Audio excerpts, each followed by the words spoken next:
support is a very aggressive bot lane pick. Kai'Sa set super strong level 1 and level 2 against Aphelios Thresh. Once EG locks in the support, there's a huge amount of pressure to try and match that role so you don't get things banned out straight off the bat. But that bottom lane is actually going to be decided pretty early. Kai'Sa's set's going to have to all in a lot. Harp has an all-time 6-4 record on set, his 4th most played champion in competitive, so actually a lot of comfort for him as they fight to get an easier road through to the group stage here at the World Championship. We move on to the second round of bans, seeing that EG have not locked in a jungler yet. Lee Sin going to be banned out as well. A further fun stat for EG based on all of 5 games at Worlds. Not only undefeated in blue, they are undefeated with a gold lead at 15 minutes. So if they can get ahead, they've closed that every time. Now we're measuring the exact same 3 games. Sure. But it at least has been true. Yeah, that's actually very similar to EG in the summer split of LCS, even though they had Danny for the vast majority of the year. Remember, they are playing with Cowrie, who they only played with in the finals weekend, actually, and then all the way to Worlds, so still definitely trying to gel together. But EG was actually never a dominant early game team, even when they went 15-3, but they had historically the best difference between 15 minutes and the end of the game compared to how average their early game was of any team in NA history. I know I kind of butchered that stat because it's hard to explain. They're very good mid to late game. They've not been good early. That's it. Yep. To historic levels. Indeed. And we'll see if they can make this one happen here as well. Obviously trying to get revenge on DFM, who had beaten them recently. This could have been the EG Fnatic tiebreak for first if EG had beat DFM earlier today, but instead we find them in the battle to fight for second, third, and fourth. The Gnar that you mentioned is going to be up, as instead the bans went toward the mid lane. And that is what EG wanted to get rid of, was options away from Yahara. Yeah, that's a bold choice, Cotton. We'll see how it plays out for him. Just giving him Gnar once again. No Yuumi to empower him, and also somehow Akali is here. So that's also a bold choice. Silas banned right away, but Akali for JoJo is also incredible, even if they are blind picking it here. They think it's good. I think it's good. Obviously, jungle would be available. And obviously, it's blue team. They have to go on both no matter what and decide, yeah, Akali, we don't think you got the answers. Obviously, the Ahri ban, the LeBlanc ban, I think getting rid of things that would be good there. Skarner, of course, could be an option. I believe we have seen him play it earlier. Not this split, though, to be fair. I think that was the Danish jungler on Team Liquid, Santorin, who had played it earlier on. But Trundle, the hover now, I think, reasonable against as many walking beefy champions. Actually could do quite well into Gnar. Gnar often needs to hop, get away from Aatrox ganks, and then you just kill her afterwards. That's flash down, so decent interactions there. You can slow up Hecarim. You can kind of just keep Set from doing anything. There's some decent interactions and enough good ult targets. Yeah, I think it's specifically best against Set. Set's engage is often flying into the enemy team. You then pillar the rest of them, ult the Set, oftentimes taking an aftershock, or even if he doesn't, he's just even more squishy and then you blow him up. But you can see right now, DFM heavily a dive comp. Set, Hecarim, Mega Gnar, and Vex can all proc a plasma stack for Kai'Sa to fly in for an assassination. So Vulcan is going to have his hands full trying to keep Cowrie's Aphelios alive, and I think that's going to be the general theme of this game. DFM trying to kill Aphelios and seeing if it works. Now, Vex the counterpick to Akali. Of course, naturally good against dashes, tried with the passive. 1 and 3 in groups, and then got eliminated. But here's Set. But he's already But here's Inspired. They know it's about the plan. I can't believe it. Was this researcher what? Because he's got Pillar and Harp doesn't have Flash. They gotta have this kill, and it's first blood already for EG. Absolutely mind reading by EG in the level 1. Really good. Yeah. So they probably should have banned it, and EG is trying to pop off right now. All right, triple stun comes Big in. Dagger going to be grabbed. TV coming down as well, trying to burn down the AD carry. Heala's on cooldown for 5 more seconds. Autos come into the 5th second plasma, can't go through, but can they get the rest? The cleanse comes out from the fear. Cowrie, 1 hit from dead. Ult is going to land,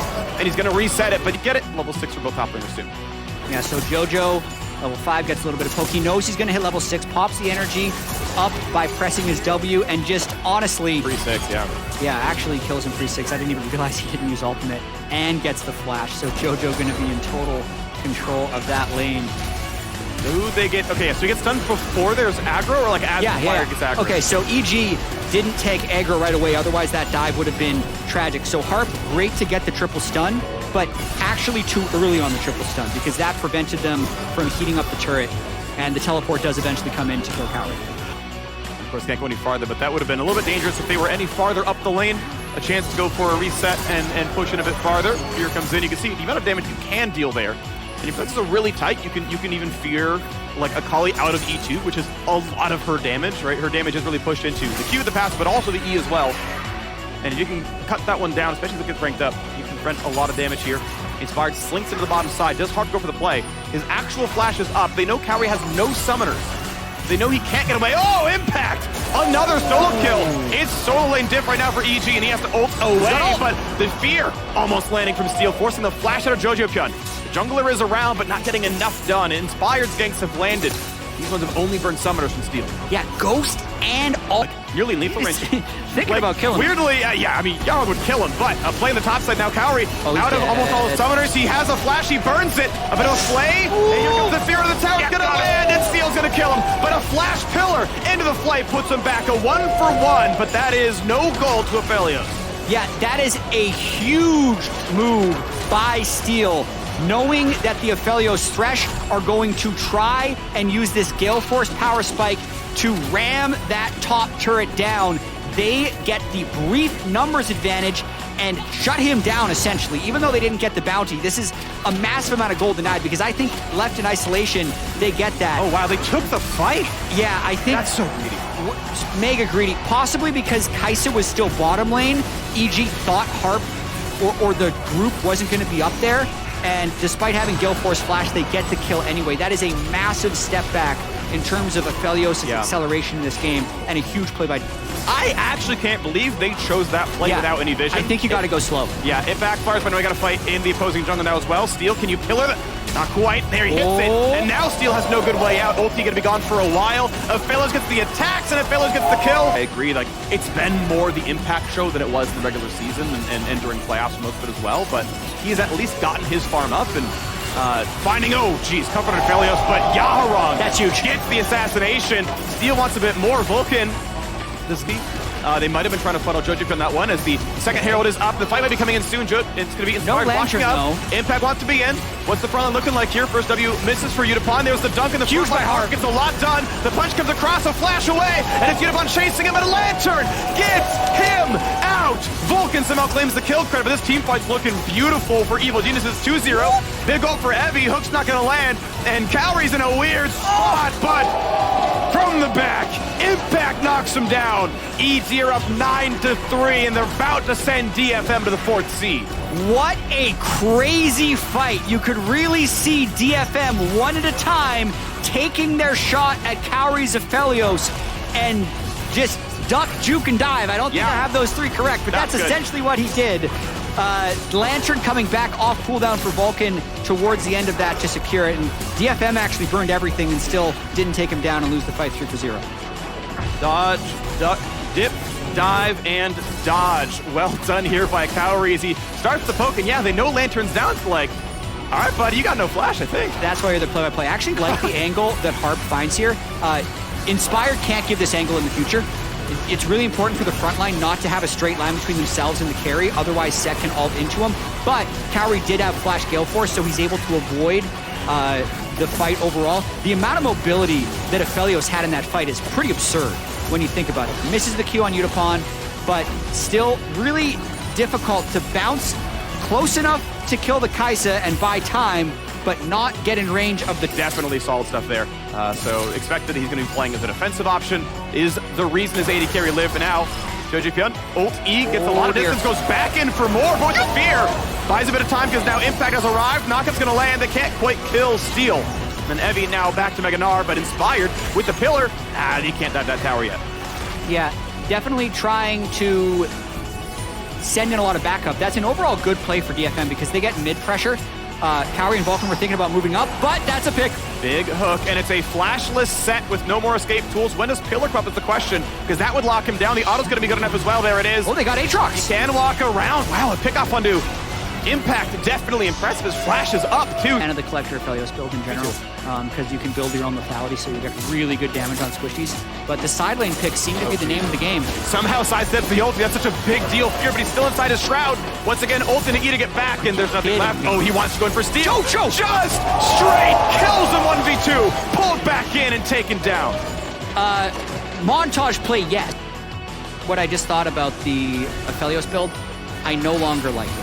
Okay. But we'll get to that in a second because they're going for steal. Yep, the damage of the steal, gonna be slowed up, wants to hit the ulti, has to burn it in the same. JoJo wants to dive, ults backward to the lantern. And guess what? Impact is gonna do a bit more. Ulti's gonna land on a Yaharong. The shot comes in, it crits for 500, and the shutdown. Revenge in the mid laner, and Harp gets one back. They do kill JoJo, but 2 for 1 means a tower dive might just be possible. Tower first, Unipon comes in to try to save the play, but he doesn't have the damage. 2 items is not enough to kill these frontliners. Evie running for his life, but Inspire would still like it. The ulti is on, but he doesn't like the play just yet. Double kill comes through for Kaori. Still has the summoners. Pillar is in, kites away, and it's a triple kill for the Aphelios right at Baron's doorstep. EG are here to seal the deal. And JoJo and Impact pop off in that fight. JoJo pulls off the kill early.